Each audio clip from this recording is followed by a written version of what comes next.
People across the country have been lobbying for a guaranteed basic income for several years, as we've talked about before on Information Morning. This weekend, advocates will hold a conference at Dalhousie University to look at how a basic income would work.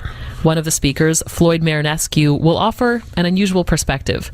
He's the CEO of C4 Media Inc., a global firm that deals with software development, and he will be arguing for basic income from a business perspective. Good morning, Mr. Marinescu. Good morning. How are you this morning? Very good. Happy to be here. Why is this a good idea for business? Well, it's quite simple. What could be more pro-business than having more customers? Basic income, I think, is one of the best, most scalable economic stimulus we could imagine. Put more money in the hands of people that will spend it. And that eventually trickle up to more customers for businesses, more sustainability. As a business owner, I'd rather have 10% more revenue than 10% more profit, even if that means that the tax rates slightly go up. It means that business is more sustainable. We have heard recently, again, another wave of interest in changing, including right here in Nova Scotia, where the NDP has suggested an hourly wage, minimum hourly wage of $15, and you have the pushback is we can't afford it. I would assume that a guaranteed income would be more expensive even than upping the ante on whatever the minimum wage might be. It depends how you look at it. So a lot of people, when they think about basic income, they make a mistake in calculating it as the gross amounts, meaning, okay, let's say there's 30 million Canadians times 15,000. No, we can't afford that. That's not actually how you'd implement a basic income. It's the net cost, not the gross cost. So it's really about the segment of society, probably the bottom third of society, that would keep more of the basic income, and then everyone above that would be paying out slightly more. It's important to note, though, that there have been credible studies by institutions such as Ryerson University that have shown that you can implement a basic income in Canada in a revenue-neutral manner to the government, which part of that will come from cost savings from eliminating existing welfare programs that are no longer needed. Other part is through eliminating a lot of tax loopholes, and there's other methods to generate funding for that as well. So it's actually not nearly as expensive as one would imagine.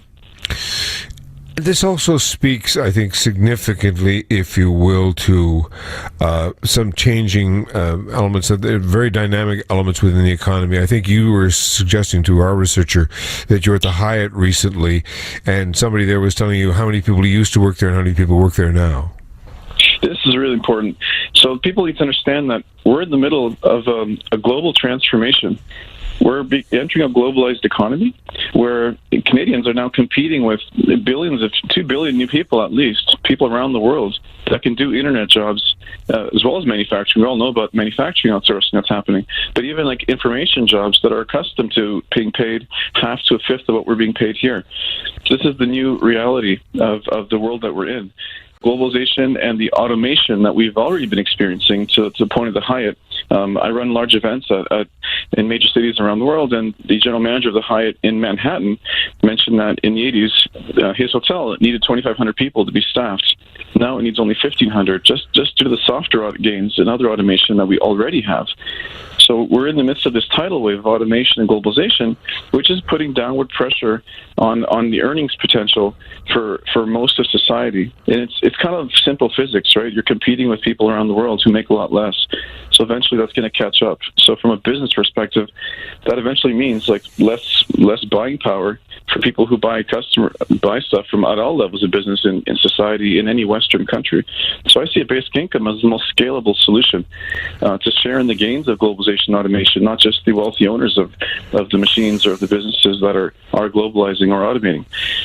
So that's kind of the current state now. But the reason why a lot of people have been talking about basic income in the last 5 years is because Silicon Valley is warning that within 20, 30 years, we could have half of all jobs be lost to new forms of artificial intelligence and automation. Not just Silicon Valley, actually. A lot of credible research institutions have made that prediction, including for Canada. So what's going to happen if half of all jobs are gone? Probably with self-driving trucks being among the first. So at that point, we need to really rethink the social contract, rethink how society is structured. And I think basic income will have to be a part of that. When you, as the president of C4 Media Inc., go to the Chamber of Commerce and you bring this idea up, do they think that you're Mao Zedong? I've never been to a chamber of commerce, but I do go to a lot of entrepreneurship events where a lot of other CEOs of even much larger businesses than mine are, and pretty much everyone I talk to is pretty receptive to it. They're pretty open to it. In fact, supportive.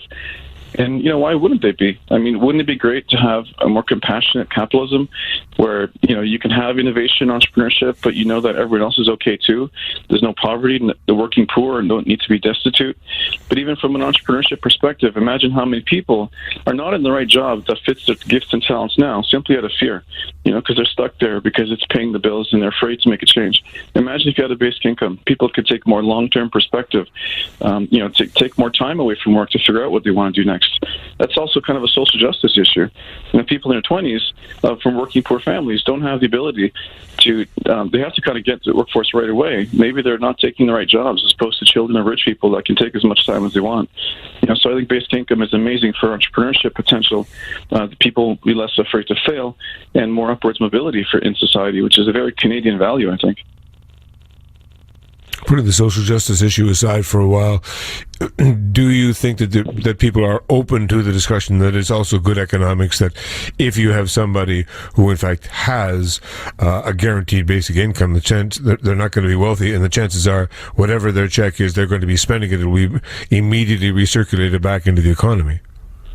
Well, yeah, 100%. I mean, a lot of research has been done in the context of minimum wage and other kinds of social programs like that show that there is a multiplier effect to more money in the hands, especially of the bottom 50% of society by earnings potential.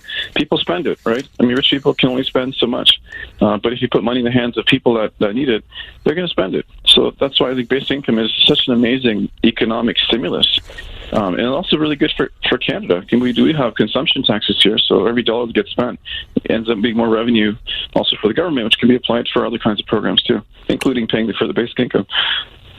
Floyd, thank you very much for taking our call this morning. Excellent, thank you. Good to talk to you. Bye-bye. Bye.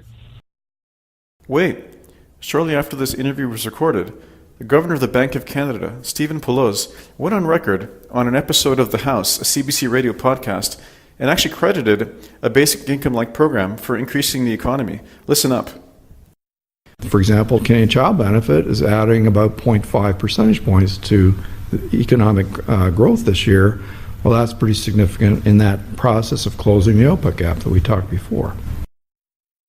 There you have it. This is a central bank governor saying that Canada actually increased its economy by 0.5% GDP growth, which actually put Canada in the lead of the G7.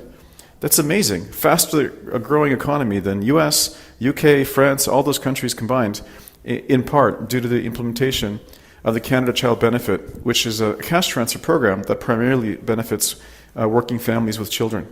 Imagine how much faster the economy would be growing if in fact we had a basic income that was actually obviously a much larger amount that went to all Canadians.